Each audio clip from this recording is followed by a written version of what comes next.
Welcome to LaTour Retirement Talk. I'm your co-host, Tony Shore, and I'm here with our hosts, Josh LaTour and Jim Margraf. Josh and Jim, how are you guys doing? Josh, I want to start with you. You look excited and happy today. Did you get a haircut since the last time I saw you? I got a haircut this week, Tony. Yeah, it looks good. Look at you. You clean up real nice. Well, I appreciate it. Thanks for noticing. Oh, yeah. I cut my one here. Yeah. Okay, Jim. Yeah, the hair conversation isn't extending to you, Jim, so to speak. Thank you. So to speak. Although you could use hair extensions. I don't know. I threw it up there by the rim. Josh just jumped up and slammed it in. That was a two-hand dunk on that one. I love it. Well, okay, we've gotten giving each other a hard time out of the way. Well, Jim, which is kind of the goal. So how have you been, Josh? Good, though? I've been very good. Yep. Yeah. Unfortunately, we are in the beginning of allergy season, so it's starting to hit me a little bit. I hear that a little bit. We don't have all the oak pollen yet, so I'm not suffering too bad so far, but I know it's coming.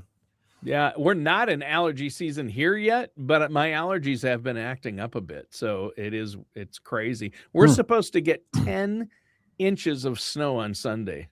Are you really? This weekend. Yeah. There you go. I think we're supposed to get maybe a light dusting early Monday morning, and that's about it. Yeah. Yep. So my dad, who lives a little bit north of you, they got a good bit last night, and it was pretty windblown. So he woke up to some 2 and 3 foot drifts this morning. Yeah. I think actually the south, I think this storm's going to be more heavy snow to the south. So, okay. Yeah, that's right. Your dad lives up here, doesn't he? Yes, he does. Yeah, that's right. Well, Jim, how have you been? I've been doing really well, Tony. Good. Nothing out of the ordinary or super exciting or newsworthy, but just the everyday, just doing well. Yeah, good. I know you guys keep busy there, and that's good. Tax season, people are thinking about finances. I know this is yet another busy time of year for you guys, isn't it? Yeah, it seems to stay busy kind of year round, but yes, this is also a busy time of year. Right, exactly. So now today we're talking about the pillars of a comprehensive retirement plan. And that's always good to know, what do we need to make sure we have in place and plan for retirement? And I know we've touched upon these things in past shows, but it's good to have them in one show, go through, okay, these are the solid pillars you need to be aware of.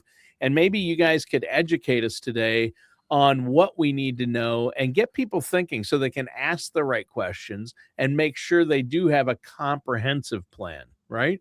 Oh, absolutely, Tony. So what I'd like to do is basically kind of just briefly go through an overview of what those pillars are, and then we'll kind of dive in a little bit deeper on each individual one.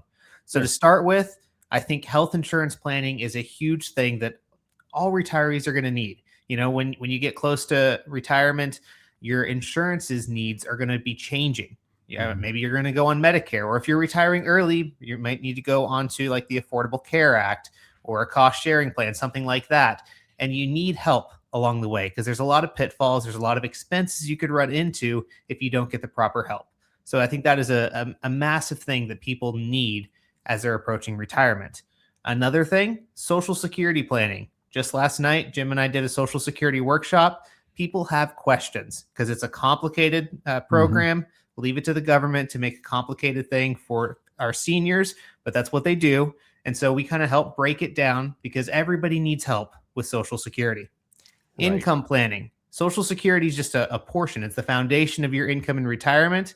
There's more income that you're going to need most likely to make it through retirement. So that's where Jim and I come in, helping put a comprehensive plan together. Involves income planning above and beyond Social Security. Risk management, how to protect your assets from a volatile market. I don't know if you've noticed lately, but the market is extremely volatile. Just in the past few weeks, we have a war in the Middle East now.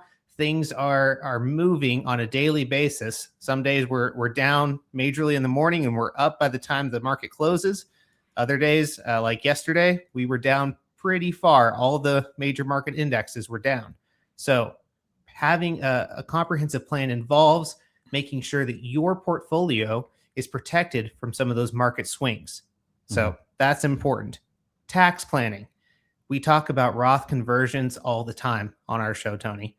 Yep. Tax planning is extremely important. If your plan does not address taxes, it's not complete. And that's just the plain and simple truth. The last thing we want to talk about is enhanced planning. You know, what is going to happen to your assets when you pass away? That is a big question for a lot of people. And people come in all the time. What do I do with my house? What do I do with my investments? How do I make sure that it doesn't go through probate? That's a big thing for people because we don't want lawyers making out with the things that you've saved for. We want to make sure your beneficiaries actually receive the things that you've saved. Yep. And so we want to make sure that that is done properly because there are a lot of pitfalls. We hear a lot of horror stories of people that their parents did not set things up properly. And so they had a mess that they inherited rather than investments and property. They inherited a mess. So we want to make sure that our beneficiaries don't inherit that mess. And those 6 pillars that you just highlighted, Josh, are the pillars that you really work to incorporate and educate your clients and people you work with on to make part of their plan. And that's what you do there, isn't it? Exactly right, Tony. All right. Well, the first one you mentioned was health insurance. And I know healthcare planning, health insurance, this is a huge and often misunderstood aspect of costs for retirement and retirement planning, right? It is, Tony. And, this is a big thing when it comes to planning when you're going to retire, because we'll often have some people that will come in and they'll say, well, I'd like to retire at 62 or 63, but can I afford the insurance until I can start Medicare? And so a lot of people will actually delay retiring until they get to the age where they can apply for Medicare, which is 65. So, if you have, if you're retiring and you have, the 18 months or so before, you have the COBRA insurance that you can do. But again, it's still pricey. Right. There's a lot of different options in marketplace. And so it does require help, but it's the biggest thing is how much it costs. And so that drives a lot of people to waiting until age 65 to retire. Sure. And then, when it comes to the Medicare, you got all the different alphabet soup when it comes to your Medicare. You got your Medicare Part A, Part B, Part D, and then there's the Part C, which is, the private health insurance that fills in the gaps. And, what are all the different things we have to pay attention to? When do you file for those? Because there's different open enrollment periods that when you can do that. And so, here at LaTour, the Medicare isn't something that we do directly. Josh and I don't do, but we have a team here at LaTour that does that. That's what they do day in, day out to help people, help our financial clients, help the people that just need the Medicare insurance. They help them with that. And they do it in a way that's in the client's best interest. So they're looking to learn about the client, what their needs are, and then help them with it. And they do an absolute awesome job. So many times we see some of the, I get a little jealous sometimes. The Medicare clients tend to bring them the snacks and the treats and the home baked goods after helping them out with their Medicare so many times. So they do an awesome job helping everybody with their Medicare and all those options and for them. So but it's important. Yes, it is. Oh, it's huge. And I think people do have a misunderstanding about health insurance and healthcare costs in retirement because, like you say, they assume, and I used to be this way, once I turn 65, I've got Medicare, that's going to cover everything. And so my out-of-pocket costs are going to be very minimal. I've got that $200 a month to pay for Medicare Part B premium, and then I'm good. It doesn't work that way, does it? No, unfortunately not. Yeah, it's more complicated. It's always going to be more complicated than you'd think it's going to be. Yeah. And sometimes even with Medicare, it coordinates with everything else because if you have a higher income, you may end up paying higher for your Medicare premiums as well. So that's something you have to pay attention to as well. So that's why none of these pillars are an island to themselves. They're interwoven together to make a full comprehensive plan. Yeah. All right. So that's healthcare and healthcare insurance mainly. That's a big pillar that you have to take care of. What's the next thing you need to adjust that was on your list? Well, that was Social Security. And, Social Security is the foundation of your income in retirement. Right. But like everything else, it's not an island unto itself, like Josh just said. And it's not all of our retirement. It's just a foundation. So if you're going to think about a house, well, you've got a good foundation, but we need a lot more than a foundation to make up a house. So, but we want to get that foundation laid properly. And, there's a lot of rumors out there about Social Security, and it's a lot of misinformation, which is why, as Josh mentioned, we did a workshop last night, and we're going to be doing one again next week here, because this information is so important and to getting this done properly. Yeah. Yeah, it's huge. And obviously, Social Security, like you say, it's the foundation. And a lot of people hear things and go, well, I heard I have to file at 62 because that's how I'm going to get the most checks. So that's what I'm going to do. But you can't just go off what you hear on social media or from a buddy at work or your neighbor, right? Yeah, people they just don't know everything about Social Security. So hearsay is not going to get it done for you. You need to make sure you have the proper information. And that's why we put on our workshops, because there is so much misinformation out there. I hear crazy stuff from people all the time. I'm like, nope, I don't know who told you that, but they were way off their rocker on that. Yeah. And so this is the actual facts. And that's why Jim and I go for advanced training in Social Security. I mean, when we're doing that workshop, we're giving people an hour's worth of information plus, and then answering questions on top of that. So it's an hour of information about the rules for Social Security. Yeah. And some people think, well, if I don't file right away, it's going to go broken. And I know why they think that, because they hear things like this. Here's another truth. Social Security is dying.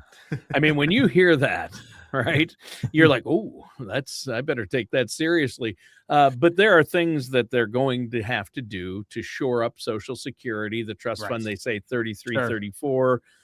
It's going to run short if we don't do anything, but they can raise the full retirement age. They can do the things they've done before, raise the amount of Social Security taxes taken out of workers' checks. They're not going to have to, across the board, cut everybody's Social Security by 20%, because there's other things they can do in the meantime before we get there to shore up Social Security. No pun intended when I say shore up. But am I right there, or what do you guys think? You're right on the money there, Tony. Yeah. That's important. I think it's important to understand. So that's Social Security. That's a big one. And I know our listeners probably have questions, but that's why you have Social Security specialists there. You guys have, you give those seminars that talk about exactly what they should do. You also can run reports for people if they set up that consultation. So I want to encourage our listeners, if you haven't yet, or if you've just recently filed for Social Security, before you do anything more or file, make sure you get that report run and talk to, at least attend that seminar. It's very educational. Yes, it is. Absolutely. So like we said before, Social Security makes up the foundation, but there's more to the retirement home than just the foundation. So there's going to be some income planning that we need to pay attention to. Sure. Once you retire, you say goodbye to that final paycheck. You're entering a new stage of life. You are now, your investments are now going to be responsible for taking care of the income that you need in retirement. You've been the engine generating that paycheck up to this point. Now things have to kind of switch around. We're going to turn on our Social Security to provide that foundation for our income. And then we're going to also need our investments to step into the gap and help with the income that we're needing coming in. And I think the important thing when we talk about income planning, Tony, we don't want it on the roller coaster of Wall Street. The ups and downs. We don't want our income going crazy ups and downs in retirement. You don't want to be getting seasick in retirement with your income. I mean, that's just not going to work. So we want to make sure that our income is predictable and it has some guarantees attached to it, just like Social Security does. It's backed by the full faith and credit of the U.S. government, which, it doesn't mean quite as much as it once did, but at the very least, we know they can continue to print money. But we want some guarantees attached to our income. Yeah, you sure do. And that way you want to make sure at least your expenses, you'll have income that will be there every right. single month, every single year, and last throughout your retirement to cover your needs. And that's huge. It is big to make sure that those things are covered. But then once we know that they're covered, Tony, now we need to look at how we invest the rest of our retirement dollars. And this is where one of the big things that we talk about all the time is the next thing is we're talking about the risk management. How much risk am I taking with my retirement dollars? So one of the things that we do for every person that becomes a client, we go through a risk questionnaire. Okay. We call it our color of money risk analysis because we color code investments according to risk. And so when we're doing this, and we get the number that report puts out, we're going to position someone's funds according to their personal risk tolerance. And Tony, I can't tell you how important this is because so many times someone will come in with an account that's, their brokerage account, and it's been growing well because, well, the market's been doing well, right? But what do we do if their risk score on the investments is way higher than what their personal preference is? Right. So when the market, if it's doing well, it looks really good. But when the market goes against us, which it will inevitably at some point, now the pain of that is a lot more than what I was expecting. And then people end up doing that knee-jerk panic sell, and they are selling at a loss when if they'd been positioned properly, they would have been able to ride it out. And so making sure that we have the proper amount of risk on our investments that match us, not my neighbor, not my friends, but our own personal risk tolerance is so important. Yeah. And I think it's good to have that and make sure that things are positioned properly, because otherwise, like you said, you make knee-jerk reactions because you're emotionally tied to your money. Just literally today, I was talking to my wife and she said the other day she almost moved her 401k over to cash because it's been losing some. And I was like, no, don't do that. This is the wife of a financial advisor. I mean, come on. But we are emotionally tied to our money. And even though these are retirement dollars that we're not going to touch for another, 30 some years, it still bothers her when she sees the lose. And so we want to make sure that we're positioned properly so that, when the market goes through its cycles, we're not going to have a freak out moment and try to pull everything out and then lock in those losses. Yeah. So Tony, I just wanted to add in here, Josh, we're talking about the emotional tie we have to our money. I just wanted to let you know, I'm emotionally tied to your retirement dollars. So, just let me know how we're doing here. You're emotionally tied to my money. That's great, Jim. That's great. And I'll let you know. That's be looking for that email. I'll hold my breath. Don't hold be your heartbroken.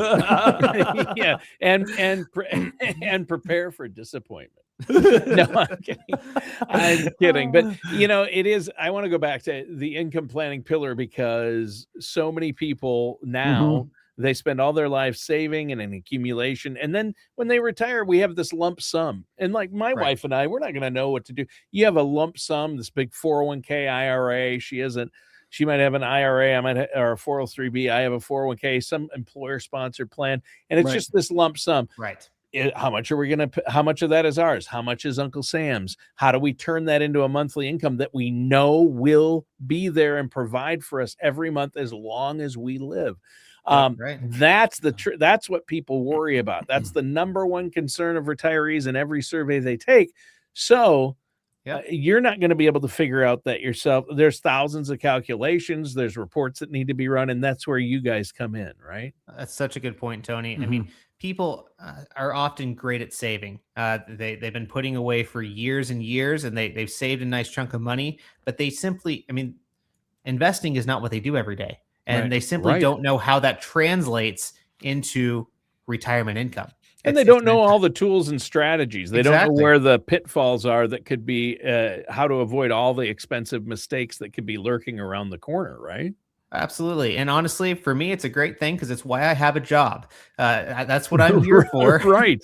Is to help people in this stage of life because it's a confusing stage of life. You're changing from something you're used to, going into an entirely new chapter, and you need help in that new chapter. And that's what we're here for, to help put together that comprehensive plan that involves the income planning, making sure that the income is not going to be on that roller coaster that we've been talking about, that is Wall Street. Yeah. Yeah. And I think that, yeah, exactly. You're right. And people think I can do it. I'll DIY this. I'll invest. But there are so many factors to consider. And we're going to talk about some more. In fact, the next pillar is risk management, right? Well, we just talked about the risk management one when we were talking about, we've pretty much covered it. Yeah. Right. Yeah. Okay. Yep. So I didn't mean to drag us backward, but it is part of that, isn't it? Right. It's a huge part of everything that we do, because, even if you think about it, the first one, which was Medicare and your insurance, there's some risk that's there. When do I retire? Which type of insurance policy do I go with? Do I wait on my retirement till I get to Medicare age? That's a risk management type of a conversation on the insurance side. What am I going to do for my health insurance? But Tony, the next thing we want to look at is the tax planning, because the thing that has been drummed into our heads for decades is that when I retire, I'm going to be in a lower tax bracket than I am today while I'm working. And the big question is that really true? Now, I'm going to sit here today and say there's a big chance that is not true. Right. And the reason for that is that while we have had some bills that have lowered our taxes, we had the Tax Cuts and Jobs Act. Now we've had the one big beautiful bill that has made that, quote, permanent. It's only permanent until the next Congress or next administration will change that. But if we stop and look at it, Congress really has a math problem when it comes to the income and the revenue for this country, because Social Security and Medicare and the interest on the debt is taking up most of that or all of that revenue. So we need actually it is. It's actually Right. almost exactly matches it as of Right. the latest information that we have is for 2024. Sure. So we're recording this in 2026. So we don't have 2025's information yet, because it's also for the fiscal year 2024. Right. Yeah. So, what I say to most everybody that comes through the door is we need to look at what we can do to get Uncle Sam out of our back pocket, because those pre-tax dollars, those 401ks, those IRAs, I don't know if you realize this, but you have a silent controlling partner on those funds. So think about it this way. If you have a business and you have someone that's a partner and maybe they have a 20% stake in the company, well, they should get 20% of the profits. But what would you do if they came to you one day and said, you know what, this year I think I'd like 30% of the profits?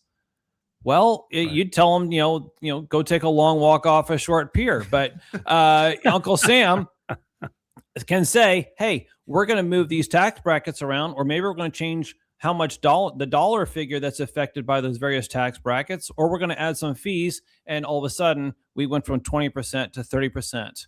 And my income may go down, but my tax rate, I may still end up in a higher tax bracket than what I thought I would have been. And so looking at doing that Roth conversion is so important, because we take those funds from forever taxable to never again taxable for the rest of our life. Yeah. Right. And that's a big one. I mean, tax planning, when it comes to your overall comprehensive retirement plan, I got to believe we started with healthcare, and now we're talking about taxes. Those are two of the biggest expenses that a lot of people will have in retirement, right?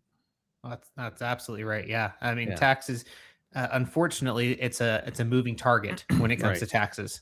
And like Jim mentioned, with the state that we're in, as far as our national debt, as far as the debt service that's required versus what the GDP is, mixed in with the Medicare and Social Security requirements, it's a lot of money that has to go out. And then the optional spending on top of that ends up really messing us up. So like Jim mentioned, Congress has a tax problem. They have a math problem. And what are they going to need to do? They're going to need to raise taxes in order to make up for it. Yeah. Yeah. Well, and we got to believe taxes will go up. So tax plan now for the future. Mhm. And Right. people say, well, I got a CPA. He does my tax preparation. Big difference between preparation and planning, future planning. Your Yes. tax preparer is looking in the rearview mirror. Tax planning is part of the overall comprehensive retirement plan, looking through the windshield forward. So that's It does. important. Well, in the time we have left, we just have a couple of minutes. You mentioned enhanced planning. What's up with that? Well, Tony, a lot of people come in and ask, do I need a will? Do I need a trust? And Mhm. it's a fantastic question because the answer is different for everybody. Sure. In many cases, a lot of people don't end up needing trusts, and they think that they do because attorneys tell them that they do, because a lot of times some attorneys are just trust salesmen. So they're trying to sell everybody a trust whether or not they need it. In many cases, a trust is fantastic. If you have a more complicated situation, or if you're looking for control after death, a trust is going to be the way to go. But in some cases, if all you've got is maybe your home, you've got some investment accounts, and you just want to pass that on to the next generation without it going through probate, making sure your beneficiary forms are filled out, that is the key. If you fill out your beneficiary forms properly and you keep them current, up to date, Mhm. if there are any life changes, Yep. deaths, marriages, divorces, births, making sure those things are up to date and during those life changes, you're going to avoid 90% of the problems people run into with transferring their estate. You can do the same thing with your home. You can have a beneficiary deed on your home. Right. So it passes on to the next generation without going through probate. So by making sure you've checked those boxes, a lot of times you can avoid the extra cost and complication of adding in a trust. Yeah. That's huge. So you want to protect your family. You don't want to leave your family in a bad situation. That's why you need to make enhanced planning part of it. I know you work hard alongside attorneys to help your clients with this. Now, it's been a great show, but before we go, let our listeners know how they can get a comprehensive plan put in place. Well, Tony, they just need to give us a call. Our phone number is 417 641 3497. Also, be sure to visit our website at latourasset.com. I'll give you that phone number one more time. It's 417 641 3497. All right. Well, that sounds great. Thanks so much, guys and listeners. That does it for today's episode of LaTour Retirement Talk with our hosts, Jim Margraf and Josh LaTour.